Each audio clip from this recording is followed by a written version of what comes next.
Greetings for those of you who are viewing and listening from around the world. Welcome to My Journey with Paula G, where we are juggling this journey called life while we're walking in the gifts and the talents that God has given us. Thank you all so much for joining us. If this is your first time on the journey, we welcome you. We appreciate you viewing or listening. If you're returning, welcome back. It is so good to have each and every one of you back. You know, I always tell you all when I open this show that time is precious. It is the one thing that we cannot get back. So for you all to think it not robbery to spend just a little bit of time with us is truly, truly appreciated as we prepare these shows each and every week. We'd also like to take a moment to thank our underwriters, because without our underwriters, we would not have the opportunity to bring you so many testimonies and so many stories of those who are indeed juggling this journey called life while walking in the gifts and the talents that God has given each and every one of them. And you know, underwriting is a great way to gain exposure for your business, your product or service, as well as embracing the journey. So if you're interested in being an underwriter for My Journey with Paula G, you can email jerryvoicelive@gmail.com or paula@paulagvoice.com. Please place in the subject line underwriting opportunities, and we can have a conversation as to what would work for you and your audience as well. So we thank you all so very much. Before we introduce our guest, I want to share a bit of Paula's perspective. And this comes from my book, which is entitled My Journey to Lady Wisdom After Midnight, which is available on my website. And I just want to read to you a short excerpt and some reflections. The journey to finding the authenticity of who we were created to be as individuals begins at different points for all of us. You must determine where your journey begins. You must stay encouraged and stay focused on your journey. And as with all journeys, there will be obstacles, there will be setbacks, trials, tribulations, triumphs, sorrow, pain, joy, and losses. There will be detours, and some may be in the wrong direction. And you may travel in the wrong direction for a minute, and it may take you a while to realize that you're not going in the right direction. But once you realize you're traveling in the wrong direction, you may have to start over. But don't fret, don't get discouraged. It is all part of the journey. And I'm telling you, I'm a witness to that. As I've been on this journey, there have been detours, there have been obstacles, there have been setbacks. And I want to encourage you today, those of you who are on a particular journey of doing what it is that God has purposed you to do, to not get discouraged, to keep your eye on the goal, keep your eye on the vision, keep moving forward, because as you continue to move forward, you get over those obstacles, there are lessons along the way. And once you reach that goal, once you are really marinating in the purpose that God has created you to be, you'll reflect back and be blessed for that journey, where you'll be blessed for those trials, you'll be blessed for those tribulations, and you'll be that much stronger and wiser. So be encouraged. So I hope that encouraged you today. Well, today's guest, I am so excited to have these two. They have been on my particular journey with me for quite some time, and I'm so appreciative. And the accolades for both of them, I could take 10 minutes going through the accolades of both of them, but I'll just share just a little bit with you. Firstly, he is a former talk show host. He's a media icon in print, broadcast journalism. He's the founder and president of the National Black Radio Hall of Fame. He's an executive. She is a singer. She's a songwriter. She's an educator. She's a psychologist. And the two of them together, in my opinion, are a dynamic duo. And we welcome to My Journey with Paula G, Bernie and Uvee Hayes. Thank you all so much for joining me on the journey. It is so good to have both of you here. Thank you for inviting us, Paula. Appreciate it very much. Thank you so much. And your opening statements were just absolutely beautiful. Oh, Inspiring. thank you. Thank you. Thank you. Thank you. So before we get started, for those who have been with me during my radio days and live interview days, whenever I have a couple such as yourselves, I always want to share with the audience, firstly, how many years that you all have been married. How many years have you all been married? Approximately Bernie, 40, you want to take that? 40 years. 40 years. So that's a journey right there, right? Yes, it is. Great journey. A beautiful, beautiful journey. Yes, yes. Yeah. So, ladies first. So, Uvee, I will ask you share with us some reflections of that journey and some wisdom that you can share with other couples. Well, I must say, my husband has been so supportive. Anytime you are there trying to do something, like you said in your opening statement, you get the ups and downs. It's like a roller coaster. But my husband has always been there to support me and just edge me on.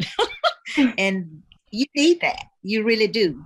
So I am so happy and so pleased. And this last song that I did, it was truly for him. Yeah, and we're going to talk about that and the song that I love from a few years ago that you did as well. So we're going to talk about that. So Bernie, share with us reflections of the 40 years of marriage and any advice or nuggets that you have for married couples. Well, it's just that she continually amazes me. She continues to show talent that I am finally discovering, even newly discovering. One example, at one time we opened up a beauty school, a beauty shop, and her being a school psychologist and a singer and an author, she still went to get beautician's license. so she would know the business that much more. And that's how efficient she is. So when she does something, I mean, she dives 100% into it. And that still amazes me. I'm just amazed at how much and dedicated she is to any object that she pursues. That is so beautiful that both of you, even after 40 years, are still discovering things and still appreciate the support that you lend to each other. That is Yeah. so beautiful. That is so beautiful. So Uvee, you were talking a moment ago about your latest song. So tell us the inspiration behind your latest song and tell us a bit about your latest song. My husband was my inspiration. Share my world. I started to think about this song when my husband got sick. And just that little bit of time and that little bit of scare made me feel so like, gee, I need this. Share my world with me. And it just kind of went from there. I don't know if I'll ever really truly do a song like this again. It really came truly from the heart. And I really, really, I just, that's all I can say. Yeah, it's such a just love it. Such a beautiful, beautiful song. I was listening to it and it's just a beautiful, and the lyrics, I'm one, and this is what I love about the music of days gone by, are the lyrics. There's so much meaning, behind the lyrics, because you had another song a few years ago that was inspired by Mr. Hayes. Can you share a little bit about that one as well? Bernie, I think that was the one. Was that the one that was featured in Atlanta? I'm trying to remember. I've done so many. I know you had a couple of them. It was yes, it was a couple of them. It was In My Eyes. I remember that one very well. Yes, yeah. Yeah, that was a great song. Nobody But You, I think the one you're referring to. I'm sorry. Nobody But You. Yes. Yeah. That song went all over the country, all overseas. Just a beautiful song, and is still loved today. Yes. We're still getting requests for it. It's just a beautiful song. Yeah. And when he did the video in Atlanta, the stepping, oh, that was just absolutely beautiful. The stepper community just embraced. I can't recall a stepper set that I went to that it wasn't played. And if the DJ forgot to play it, trust and believe he was reminded. Oh my goodness. I was so proud to see you guys stepping on that song. that just really touched my heart, and I really appreciate Atlanta for that. Thank you so much. And I remember you sharing about, when the inspiration, again, your husband saying, nobody but you. Oh, don't get me started. Thank you, Paula. Don't get me started. Mr. Hayes, you have had quite a career, radio, television, and now you're the president and founder of the National Black Radio Hall of Fame, which I, for one, find such a great resource, a wealth of knowledge, and really a source of inspiration, because it shows the rest of us who are now in radio and television, which looks different than from years ago, the shoulders upon which we stand and the responsibility that we have to produce quality programming. So can you speak to your journey for us a bit? Well, just to see your picture on our page and sit with your support is inspiring also. But it's just a dream that I've had for all the accomplishments that African Americans have played in the industry, all the accomplishments, all the achievements, all the wonderful things that they've portrayed, that they've done rather, they just seem to be left out of the history books. So it's our time to write our own history. It's our time to acknowledge those people who went so before us, whose shoulders we stood on, that paved the way. Like Jack L. Cooper back in 1929, when he began his radio program and started doing public service and public events and telling the people what was happening in their community. Well, it just eroded from there. Nothing was happening. They just didn't identify black people with anything positive. We were like the stepchild of the industry. But there's so much that they don't know about us, and that's why the National Black Radio Hall of Fame is growing. In fact, the chapters that we encourage now, it's the Chicago chapter, the Atlanta chapter that you're part of, the New York, Jackson, Mississippi, mid-Florida. We're trying to get Carol Carpenter to reactivate the chapter in Los Angeles. So all over the country. Memphis, Tennessee just came aboard. So it's to recognize those people who were pioneers in the industry, television and radio, who were people of color, African American people who did so much that we need them to know about. We need the world to know about. Yes, and it's so important because, as you said, Black radio was the hub of the Black community. It's where we got our news. It's where we got our music, and a lot of those broadcasters, those DJs, were really very influential during some very troubling times. You had DJs that were on the air during, riots from decades past, trying to calm the community, trying to inform the community. So just a wealth of knowledge and a wealth of history. And, speaking of the shoulders upon which we stand, just your career in itself, just phenomenal. I think it's almost like you've touched on every aspect, from being a DJ, from being a news broadcaster, print journalist, radio, television. Can you share with us some reflections on your particular journey and how you have seen this industry change? Well, during the Civil Rights era, they forgot that the black disc jockeys was the voice of the community, the African American community. And the black disc jockey, the black DJ, the black announcer would tell the people where the important meetings were. They would tell them where Dr. King would be. They would tell them where Jesse Jackson. They'd tell them where all the important figures in the movement would be moving and acting. And that's so very important. The most, I appreciate all the accolades that you give me, but what I'm most proud of in the industry, and it's been 65 years now, are the actions I took against radio stations, against bigotry, against the persons who thought that black people weren't worthy.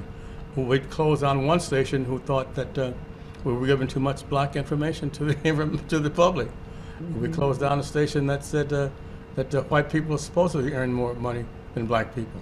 We closed down a station that just was not knowledgeable enough, who wanted to change formats after the African American community made the station number one. They wanted to go to a pop format in that time. They forgot what the African American community had done for them. There's so many, WERD, WDIA in Memphis, WRD in Atlanta, all these wonderful stations were pioneers, and they told the people what they needed to know. People that other stations just took for granted or did not involve the people whatsoever. And the black disc jockey, the black announcer, the black TV and radio person was the one who was the conduit for all that.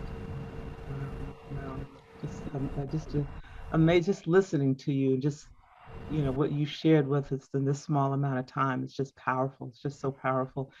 Uvee, you are singer, songwriter, educator, psychologist.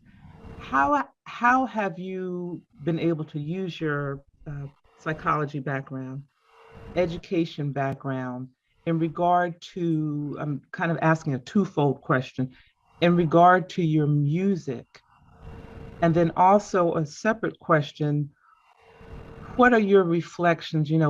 We have come through 2 years of a trying time. From the psychologist aspect, what are your reflections on what you see the state of mental awareness is? Well, I think it's going to get better. Mm-hmm. Let me first of all say that I'm an optimist. I'm in with this COVID. It's been really, really hard. A lot of jobs have been lost. A lot of lives has been lost. Musicians that I know, their lives has been lost, and it's just been so hard. But I think it's going to get better. I've been extremely careful myself, not accepting as many dates of entertaining because it's so risky. So we just kind of do what we can do and just accept the way it is right now and just kind of hang in there, and it's going to get better. It's one of those roller coaster rides like all the others, up and down, and I think it's going to get better. We just have to be patient, be careful, and do what we need to do to be safe. Yes. And what prompted you to pursue psychology? I love children. And in the field of education, we have so many in the urban areas, children who have problems in school. And I just wanted to try to see a little bit more about what I could do to help the children. And that's how I really kind of got into this. Wow. Yeah, and our children are so, as an educator myself, our children really are, as they say, our future. And they're so, what's the word, pliable, they're so moldable, and what is planted into them at such a young age manifests however it manifests, depending on what it is. It depends on they need so much help. Yes. Yeah. So what are you looking at moving forward? What are some projects that you're looking at? Yeah, continuing to do music. That's one thing I would never really truly give up. Mm-hmm. I'm at the retirement age for the education field, but as always, once a teacher, always a teacher. So, I'll always be there to tell the next person if they need help, just call on me and I'll do what I can. But music going forward, up and on, I won't give it up. So I'm looking forward to my next CD that's coming out, hopefully in the next maybe month or so. Oh, I can't wait. I'm working. Yeah. Thank you so much.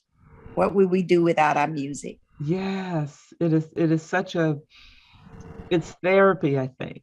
I think our music is such therapy. And to your point, as educators, even though we, retire, we never really retire. Right. It's just, you see a child and you find yourself ministering to that child. Exactly. Some form or fashion. So true. Yes. Yeah. So, in line with the theme of your program, my television show is aired on an inspirational and gospel station. So that's in line with what you're doing. and your audience. And so each week when I have a guest on, it's from a person who owns a station who's been helping the poor and homeless for exactly 50 years now. And so that's the facility I'm airing on. Yes. So, and what are you, in addition to your show, what are you looking at moving forward this year? What projects do you have on the table? Well, we have the National Black Radio Hall of Fame and the Wolf Jazz Institute, of which I'm over at Harris State University. We're moving into a new facility, a brand new facility, a $3 million facility, hopefully in mid-August, around that time. And looking for that. I am not going to be the interim director of the National Blues Museum much longer. I'll just have an emeritus status there. So it'll continue to go, the National Blues Museum. And I'm just looking forward to the National Black Radio Hall of Fame expanding and bringing on more chapters. We're talking to Al Bell in Little Rock, Arkansas now, and Al's supposed to come on. Tyrone Davis out of Jackson, Mississippi, he's very active now. So just so many people. And then that's the future, hopefully, of Bernie Hayes and Uvee Hayes. And for those who wish to learn more about the National Black Radio Hall of Fame and your show and so forth, can you share with us your social media or website where they can find out more information? NBRHOF.com. That's the National Black Radio Hall of Fame.com. And they'll see your picture there too. Okay, thank you. And for me, Uvee Hayes.com. UveeHayes.com, UveeHayes.com. And for the National Black Radio Hall of Fame, it's NBRHOF.com. .com, right. Not .org.com. Yes. Okay. All right. Marshall Washington, Georgia, make sure it's .org, not .org, but .com. Yeah, she'll tell you. I know, that's why I was asking. We love Marshall Washington, George, who is the president of the Atlanta chapter of the National Black Radio Hall of Fame, where you can find so much history and so much information about the history of Black radio. And some may ask, why Black radio? Because unfortunately, at a time in this country, as Mr. Hayes shared, Black voices had to fight to be heard. And we had to have a platform upon which to have our voices be heard. So, that's just kind of in a nutshell, but National Black Radio Hall of Fame, I hope you all will go out and support and learn a bit, as we are taping this particular show during Black History Month. So I hope you will go out and learn. Thank you so much, Mr. Bernie Hayes. Thank you. Thank you so much, Mrs. Uvee Hayes. Ladies and gentlemen, these two, I want you to support these two. I want you to follow these two. They are such an inspiration when it comes to marriage and what it takes for a successful marriage, what it takes for longevity in a relationship. They are also inspirational and motivational in what it takes as a couple to be successful, as well as individuals to be successful. Some things that we are lacking so much today because we're allowing society to dictate what our relationships are looking like. And at the end of the day, it's that man, it's that woman, and how you interact and support each other and love each other and be each other's place of peace, support, and love. So I hope you all got a nugget today. We thank you all so much for joining us. Our underwriters, thank you all so much for your support. Without you, we would not be able to provide this type of programming and this type of platform. So we thank you all so very much for being with us. And as always, the greatest conversation that you will ever have is the one that takes place in between your ears. What are you speaking to yourself? Is God a part of that conversation? And are you listening to his still small voice?